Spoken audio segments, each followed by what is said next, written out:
My brother, James, laughed and told me I was doing it for attention as I collapsed at my mother's birthday. My mother, Carol, agreed. They stopped laughing when the EMTs shouted, "No pulse," starting compressions, and I made a decision from my hospital bed that would cost them everything they thought they were entitled to. This is where the story truly begins, and you won't want to miss what happens. Make sure you're subscribed to see it through to the end. We're always curious. Where in the world are you all watching from today? Let us know in the comments. The crystal wine glass felt impossibly heavy. It was my mother's 67th birthday, and the restaurant, her choice, was loud, overwrought, and suffocatingly warm.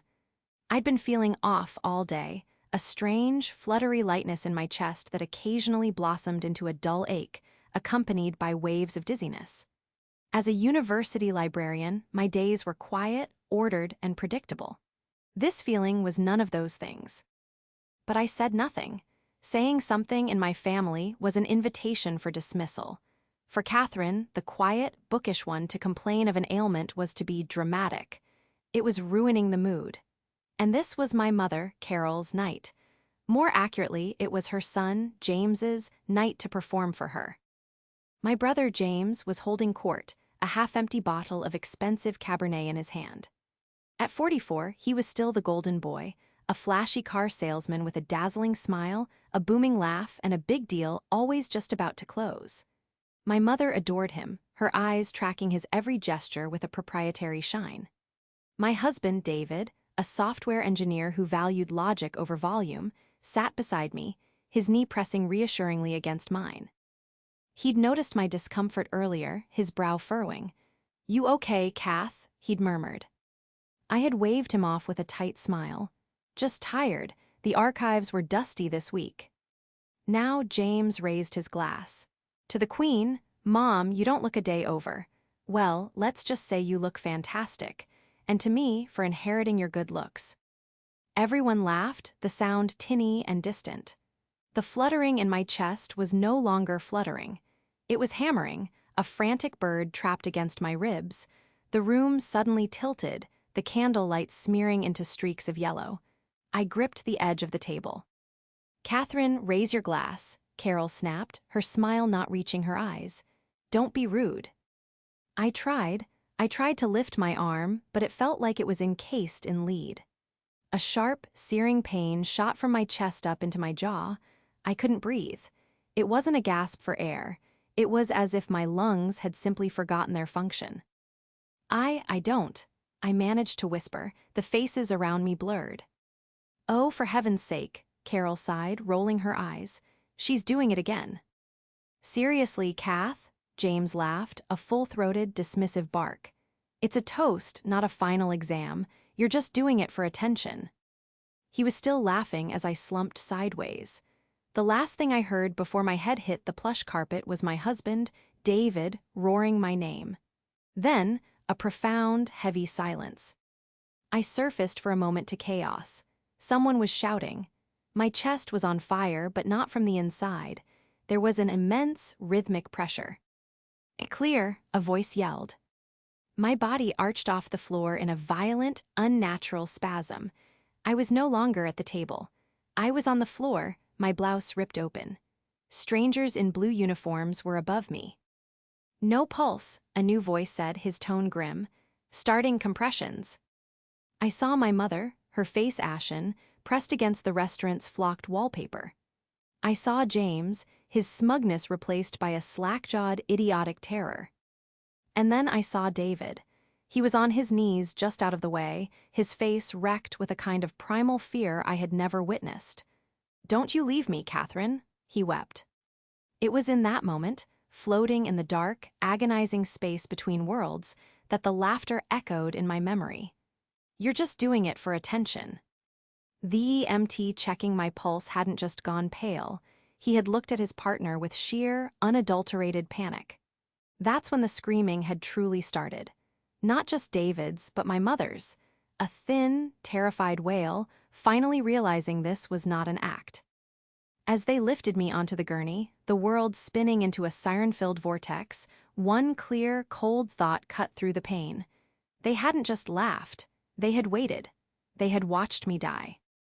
The betrayal was worse than the pain itself. My next few hours were a kaleidoscope of disjointed, terrifying moments. The ceiling of the ambulance rushing past, the sting of a needle in my arm, the metallic taste of adrenaline. I was a collection of symptoms, a problem to be solved, not a person.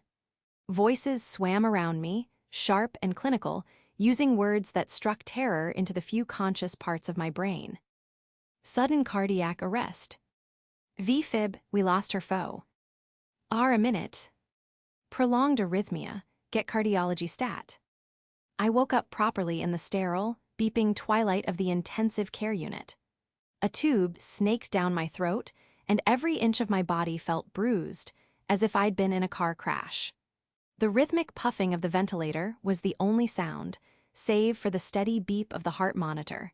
A sound I was already learning to cling to as proof I was still there. David was asleep in the hard plastic visitor's chair, his head bowed, his glasses askew. He looked 10 years older than he had at dinner. My hand, tethered by an IV, felt too heavy to lift, but I managed to twitch my fingers. His head snapped up. "Catherine, oh my God, Kath." He was at my side in an instant, his hand gentle on my arm, his eyes red-rimmed. He didn't speak, just choked back a sob and pressed his forehead to my hand. When a nurse came in to check my vitals and, seeing me awake, worked to remove the breathing tube, David's relief was so profound it was almost a second, separate pain. The first words I rasped were, "What happened?" Your heart stopped, Kath," he said, his voice thick. "You died, right there on the floor. They worked on you for God for so long." The starkness of it, the simple past tense, "you died," chilled me to the bone. Later that day, after I had been stabilized and the room was a revolving door of specialists, my family arrived. My mother, Carol, and my brother, James, didn't enter with the hushed reverence of people visiting the critically ill. They bustled in, carrying the scent of the outside world and their own undiluted anxieties. "Well, thank goodness," Carol announced, her eyes darting to the monitors as if they were accusing her. "You certainly gave us all a fright. I haven't been this upset in years." James, already recovering his swagger, leaned against the wall, arms crossed. "Yeah, Kath, talk about dramatic. My biggest client dinner, and I had to cancel. They thought I was having a heart attack from the way I sounded on the phone." I just stared at them. I was hooked to a dozen machines. My chest felt like it had been cracked open with a hammer from the CPR, and they were complaining. They were worried about how they looked, how they had been inconvenienced. David, who had been quietly seething in the corner, stepped forward. "She died, James. The EMTs said if we had called 911 even 2 minutes later, she'd be gone. Why did you wait? Why did you laugh?" Carol bristled instantly, her defensive shields up. "Now, David, don't you dare start. We were in shock. No one knew it was that serious. Catherine is. She's always been sensitive. How were we to know?"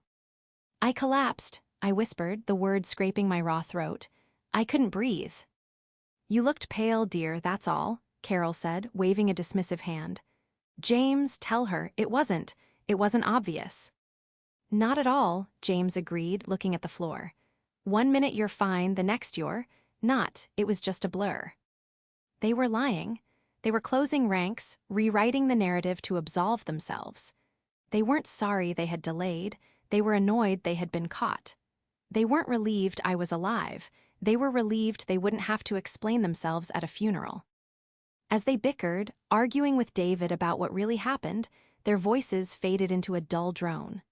A cold, clear memory surfaced, one I hadn't thought about in years. My father, a quiet, observant man who had seen this dynamic his whole life, sitting with me after James had borrowed and wrecked my first car, a graduation gift. My father had looked at me, his eyes sad. "They don't see you, Catherine. They only see themselves. But don't you worry. I've made sure that you will always be safe. I've made sure that you hold all the cards, even when they think they're the ones playing the game." I hadn't understood it then, but lying in that hospital bed, listening to my mother and brother craft their alibis, I understood perfectly. They were worried about how they looked. They had forgotten who held the keys. They had forgotten what my father put in his will. My father, Robert, had been a structural engineer, a man who believed in foundations, load-bearing walls, and contingency plans. In our family, he was the quiet bedrock, and I, his bookish, introspective daughter, had been his shadow. My mother, Carol, was the facade, all bright paint and social graces, obsessed with appearances. And my brother, James, was the weather vane, spinning brightly in whatever direction the wind of adoration blew, which, from my mother, was always his way. From the time we were children, the dynamic was set. James was the star athlete, the prom king, the charismatic charmer who could talk his way out of any trouble. I was the sensitive one, the dramatic one, the librarian in training who preferred a stack of books to a stadium. When James broke his arm falling out of a tree, he'd been dared to CL. He was a hero, and the house was filled with visitors and ice cream. When I had a severe asthma attack at age 12, my mother told me to stop hyperventilating for attention until I turned blue and my father had to race me to the emergency room. My father saw it all. He saw how Carol enabled James, bailing him out of one self-inflicted financial scrape after another, beaming with pride at his flashy, commission-based success as a car salesman. He saw how she dismissed my achievements, my master's degree, my position at the university, as quiet and safe, which in her language meant disappointing. He saw how James, emboldened by a lifetime of zero consequences, treated me with a casual, sneering disdain. He'd borrow money he never repaid, mock my boring husband David, and openly riffle through my parents' things, claiming dibs on items he felt he was owed. And so my father did what he did best. He built a fortress. When he passed away 5 years ago from a sudden illness, the will reading had been a shock. He left Carol the primary residence and a comfortable stipend, enough to live on, but not enough to fund James's extravagant lifestyle. The bulk of his estate, a significant investment portfolio, and most contentiously, the family's valuable, sprawling vacation home by the lake, was not left to any of us directly. It was placed into an irrevocable trust. My mother and James, he explained in a letter read by his lawyer, would be lifetime beneficiaries. They could use the lake house. They could receive quarterly disbursements from the portfolio, but they did not own it. They could not sell it. They could not leverage it. And the sole, incontestable trustee of this entire fund, me, Catherine. I remember the look on James's face, a truly spectacular implosion of smug entitlement and pure fury. My mother had been quieter, but her icy disapproval was palpable for months. "To give you that kind of control, Catherine," she'd said, "it's just irresponsible. What do you know about money?" But the true genius of my father's plan was not just in the control. It was in the fine print. As a librarian, I respected fine print. My father, God bless him, knew that. Tucked into the legal jargon was a specific, ironclad clause. As trustee, I was given the fiduciary duty to manage the trust in the family's best interest. This duty included the power to amend or revoke beneficiary status, including all access to property and all financial disbursements, for any party whose conduct detrimental to the family threatens the financial, physical, or emotional well-being of another beneficiary. At the time, the lawyer had explained it was a safety valve, a way to protect the estate from, say, a beneficiary's catastrophic gambling debt or legal trouble. I had never considered using it. For 5 years, I had dutifully managed the portfolio, countersigned the checks for the lake house's property taxes, and approved the disbursements. I did it fairly, evenly, trying to honor my father's wish for peace.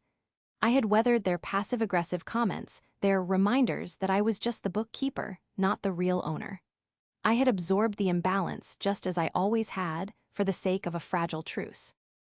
But as I lay in the ICU, the rhythmic beep of the heart monitor measuring out my stolen time, I realized what my father had truly given me.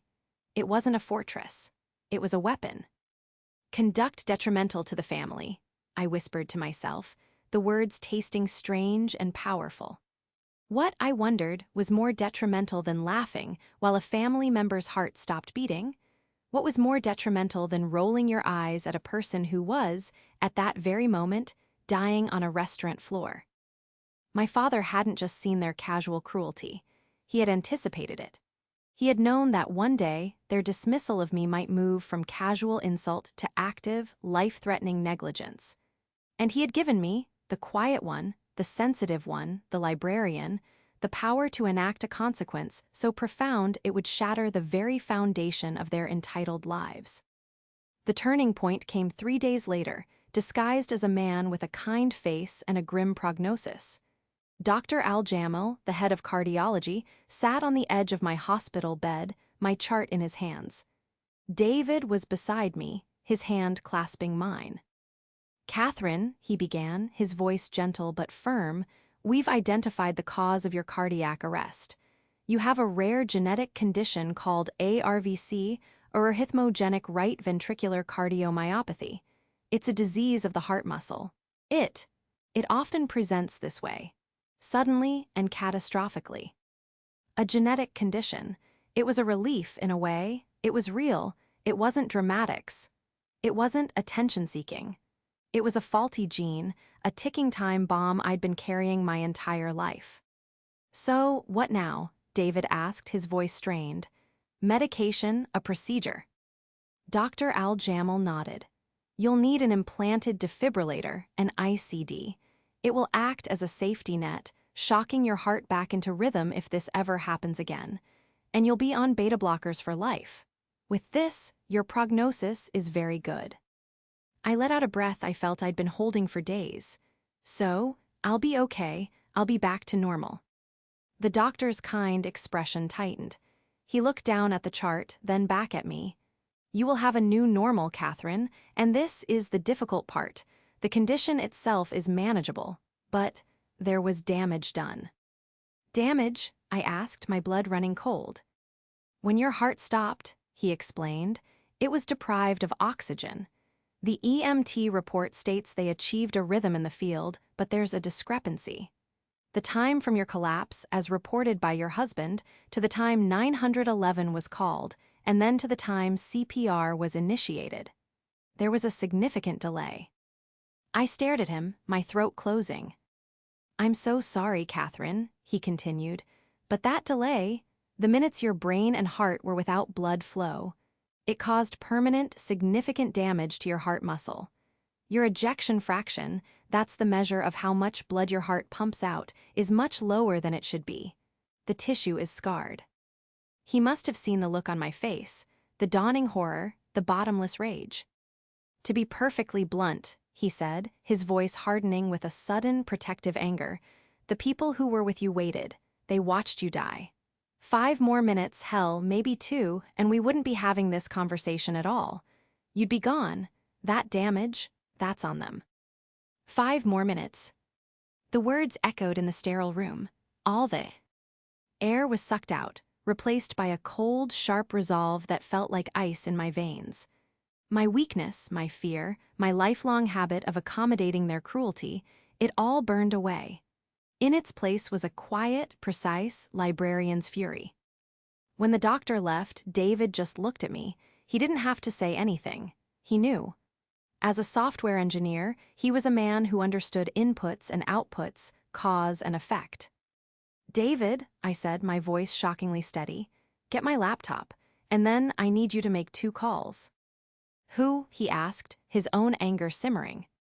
"First, to my father's lawyer, Mr. Harrison. Tell him I need to speak with him urgently about the trust. Tell him I need to invoke the conduct detrimental clause, and I want a full accounting of every cent James and my mother have received in the last 5 years." David's eyes widened. He nodded, a grim smile touching his lips. "And the second call?" "The restaurant," I said, "but not to them, to their security company. You told me once you installed a new system for them as a freelance gig, the one with the cameras in the dining room." David's face went pale, then lit with a fierce, terrible understanding. "To monitor the staff," he whispered. "To watch the cash registers. Yes, it's cloud-based. The footage, Kath, the footage would have audio." "I know," I said. "I need you to get it. I need you to download the entire incident, from the moment James starts his toast to the moment the EMTs carry me out. That's evidence, Kath, he said. I know, I replied, turning to look at the heart monitor, its steady beep a testament to my survival. I'm a librarian, I'm building my case, and I'm going to need my exhibits. While David was gone, I made a call of my own to the hospital's billing department. I requested an itemized copy of my bill, every aspirin, every ECG, every minute of ICU time. I was no longer a victim, I was a researcher, and the subject of my research was justice. I was moved out of the ICU and into a cardiac step-down unit 2 days later. The permanent damage was a new, unwelcome resident in my body. I was perpetually tired, breathless after walking to the bathroom, and acutely aware of the ICD device implanted beneath my collarbone, a little sentinel guarding my life. I was propped up on pillows, reading a new cardiology pamphlet when my door swung open. It wasn't David, who had been my constant, gentle guardian. It was James and Carol. They didn't bring flowers. They brought an atmosphere of frantic, self-absorbed energy. "Catherine, thank God," James said, not as a greeting, but as an exclamation of his own relief. He was wearing his best sincere salesman suit, a navy blue that he thought made him look trustworthy. "You're sitting up, you look 1,000,000 times better. We were so worried." "Worried," I repeated, my voice flat. I set the pamphlet down.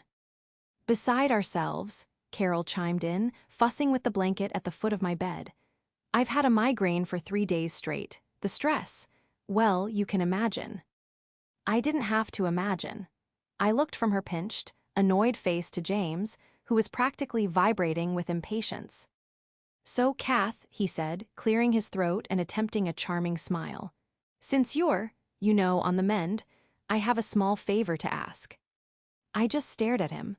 The sheer, colossal audacity of it.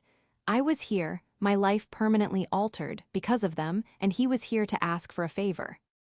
"It's no big deal," he continued, oblivious to the thundercloud gathering in the room. "But you know that big deal I've been working on? The one with the dealership expansion? Well, the financing hit a tiny snag. I just need a small, temporary float from the trust, just to show good faith. Just to tide me over until the commission checks clear. 50,000 should do it." 50,000. He said it like he was asking for pocket change. Carol nodded encouragingly. "It's a wonderful opportunity for him, Catherine, and your father would have wanted to help. It is family money, after all." The room was silent, broken only by the quiet ticking of the clock on the wall. I looked at James with his desperate, greedy eyes. I looked at my mother with her willful blindness and enabling smile. "No," I said. The smiles froze. What do you mean no?"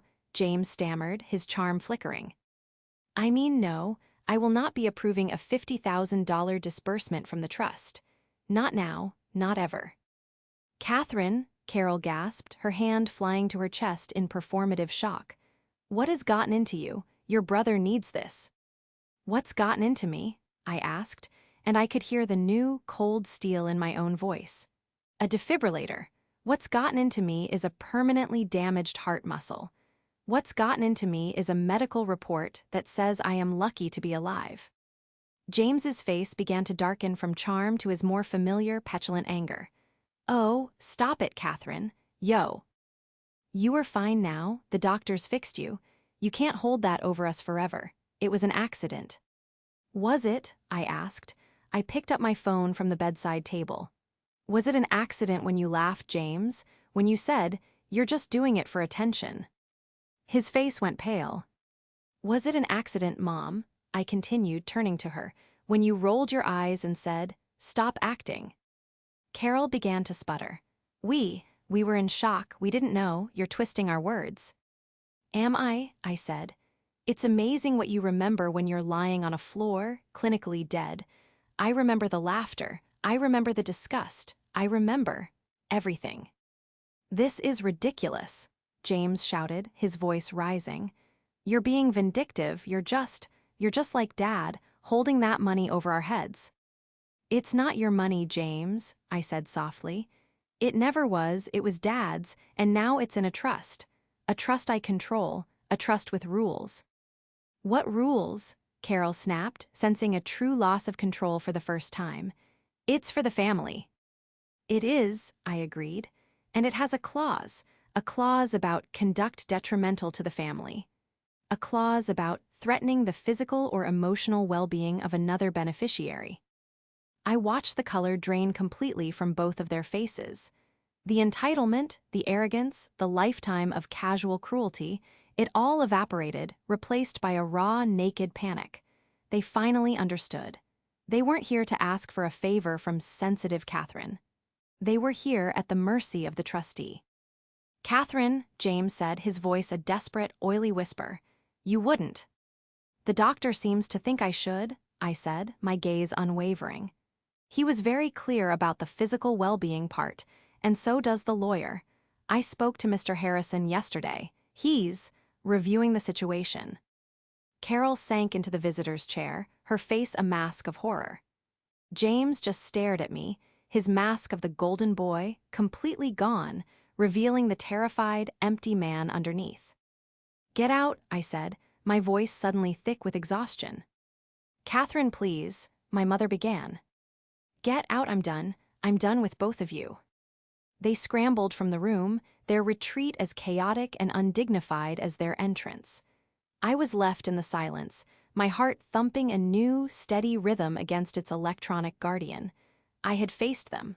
I had spoken the truth. And for the first time in my life, I had not been the one to back down. The fallout was immediate. James and Carol didn't react with remorse, they reacted with pure, cornered panic.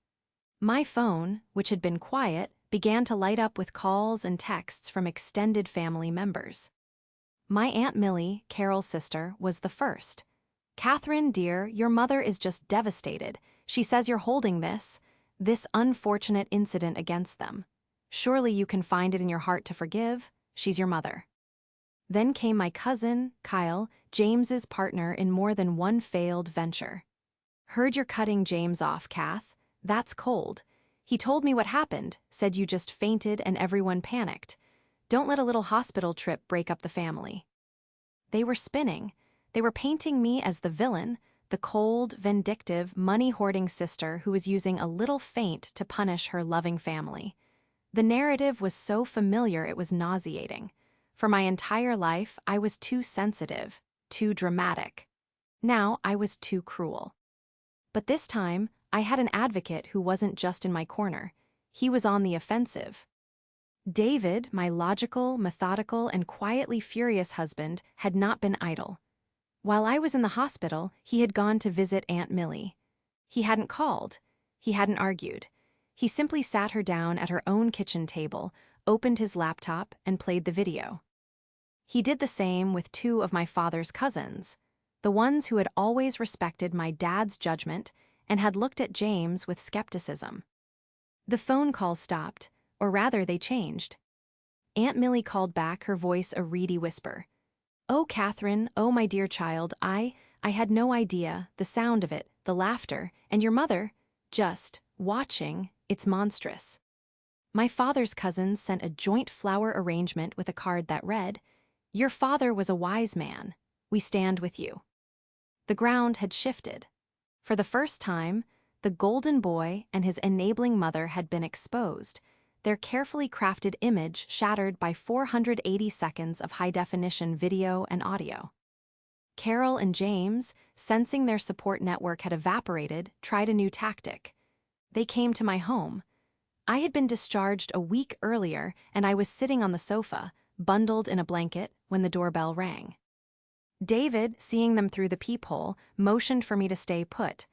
"I'll handle this," he said, his voice low.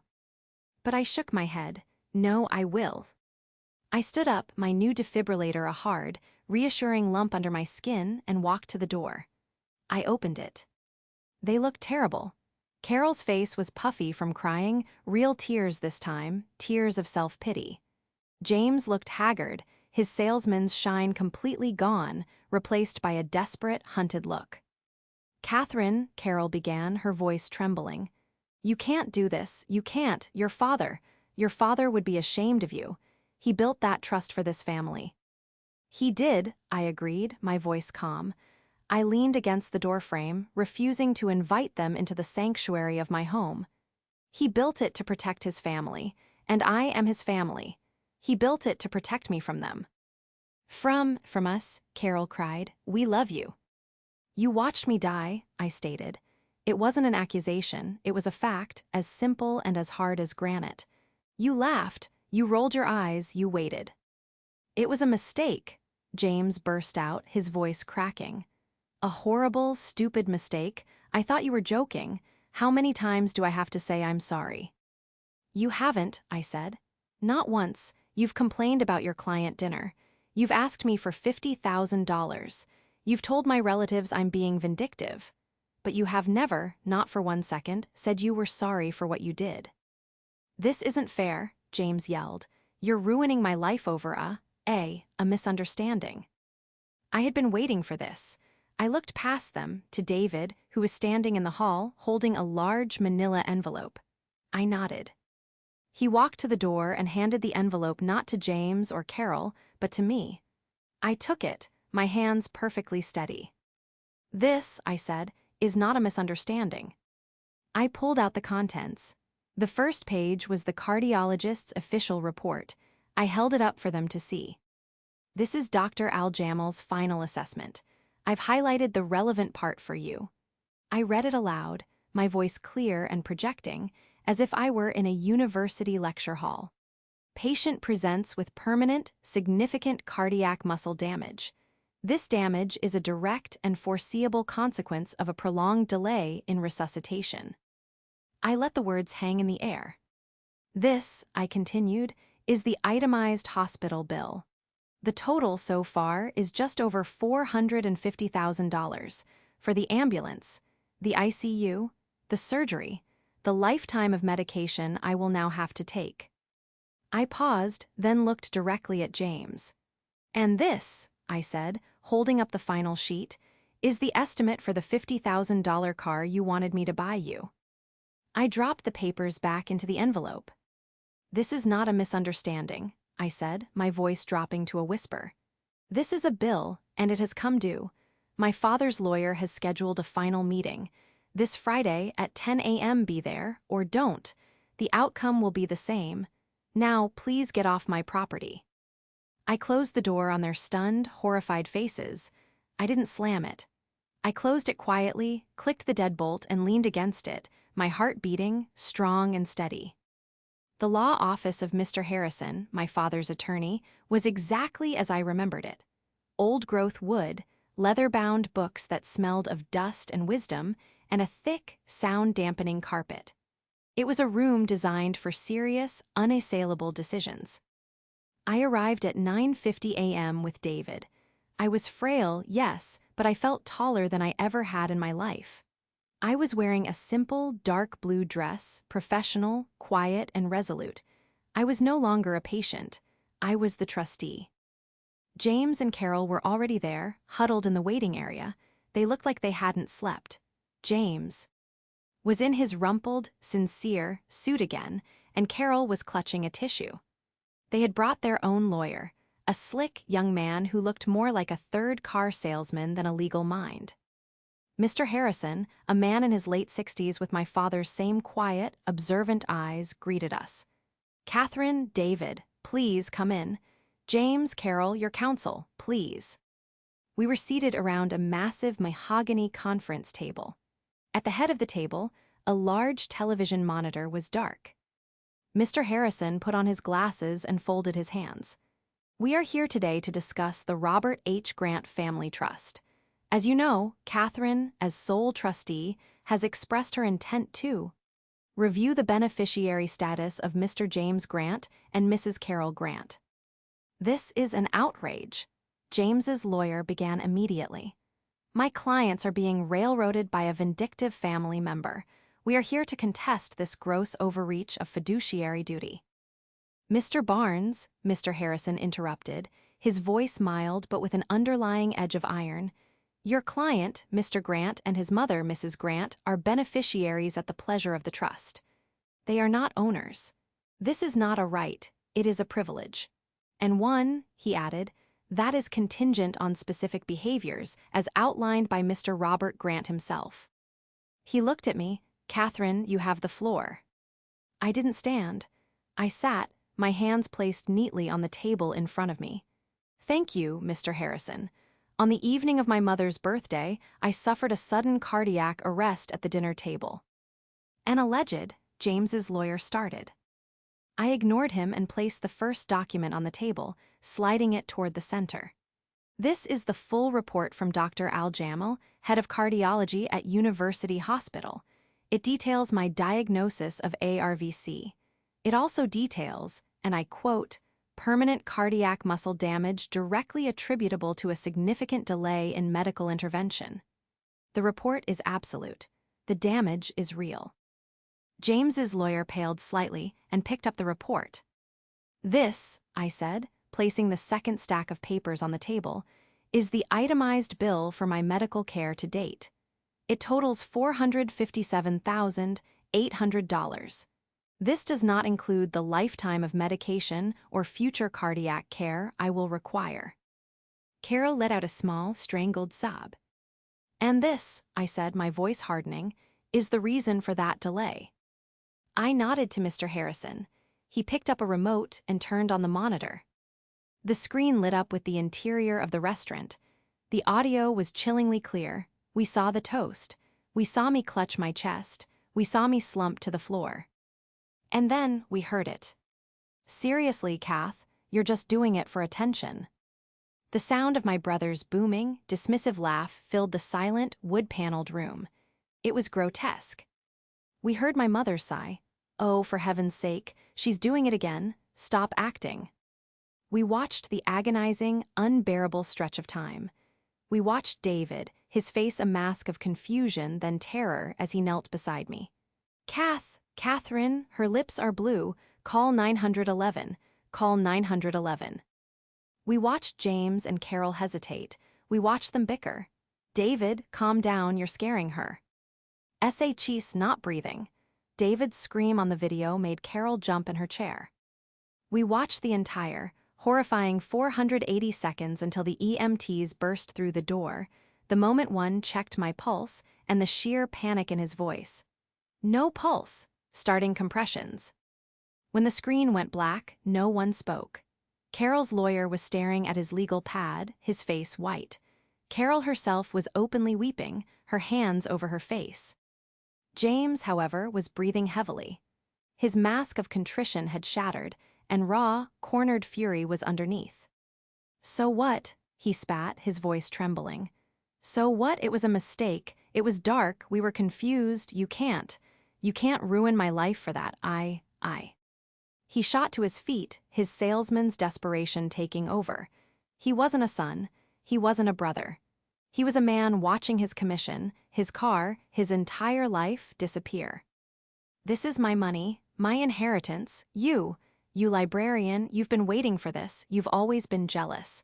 Dad always liked you best, and this proves it. This was a trap. James, sit down, his lawyer hissed. No, she's not getting away with this. You think you're so smart with your evidence. He was spitting, his face red. Thank you, James, I said quietly, cutting through his tirade. You've just confirmed conduct detrimental to the emotional well-being of another beneficiary. Right here, in front of legal counsel. He stopped, his mouth open. He had done it. He had proven my entire case for me. I turned to Mr. Harrison. Mr. Harrison, as trustee, I am invoking Article 4, Section B of the trust. I am formally and permanently revoking the beneficiary status of James Grant and Carol Grant, effective immediately. They are to have no further access to any trust funds. They are to vacate the lake house within 30 days. I picked up the pen that Mr. Harrison had placed in front of me. With a steady hand, I signed the document he had prepared. I signed my name, Catherine, the quiet one, the sensitive one, the one who held all the cards. The sound of the pen on the paper was the only sound. Then, the sound of James collapsing back into his chair, a hollow, defeated gasp. It was done. The downfall was not dramatic, like in the movies. It was a slow, quiet, and inevitable collapse. It was the sound of a foundation, rotten for decades, finally giving way. For James, the consequences were swift. The big deal he'd been counting on, the one he needed the $50,000 for, imploded. Without the trust fund to float his commission-based lifestyle, his creditors, who had been held at bay by the promise of his inheritance, all called in their loans at once. Within 2 months, his flashy sports car was repossessed. Within 6, he was forced to declare bankruptcy. The last I heard from Aunt Millie, who now only called to check on my health. He had lost his job at the high-end dealership and was selling budget cars at a lot on the highway, living in a small, rented apartment. For my mother, it was a slower, more social erosion. Stripped of the quarterly disbursements and access to the lake house, her primary tool for impressing her friends, her status evaporated. She couldn't maintain the oversized family home on her own stipend. She was forced to sell it, a humiliating public admission of her new circumstances. She moved into a small, tidy condo, her world shrinking to match her new budget. The family she had tried to rally against me now kept their distance, the video of her negligence a permanent, unspoken stain. She was, for the first time in her life, truly alone. I never received an apology. I never expected one. Their panic in the lawyer's office was not for my life, it was for their lifestyle. Their downfall was not my revenge, it was simply the natural, legal, and long overdue consequence of their own actions. My resolution was quieter and far more profound. It was physical and it was emotional. My recovery was long. I had to learn the new limits of my body. The permanent damage was a reality I lived with. I couldn't run, I couldn't carry heavy things, and I would be on medication for the rest of my life. The implanted defibrillator under my skin was a constant, comforting weight. It was my sentinel, a reminder that I had survived. David and I took a leave of absence from our jobs. We packed our bags and went to the lake house. It was no longer the family vacation home. It was my house. It was my sanctuary. I spent the autumn reading on the wide porch, wrapped in a blanket, watching the leaves turn from green to gold to rust. David, finally able to breathe, worked on his coding projects at the kitchen table, the silence of the house broken only by the tapping of his keys and the rustle of my pages. We talked. We healed.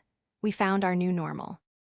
One crisp afternoon, I was sorting through my father's old desk, a massive oak piece I'd never been allowed to touch as a child.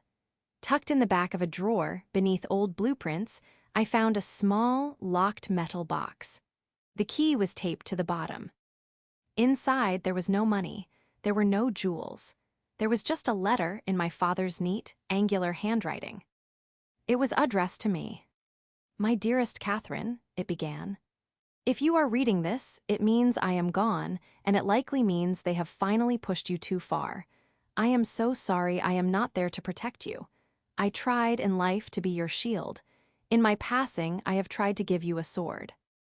My hand trembled as I read on. "I know you. You are kind. You are forgiving. You will have wanted to keep the peace.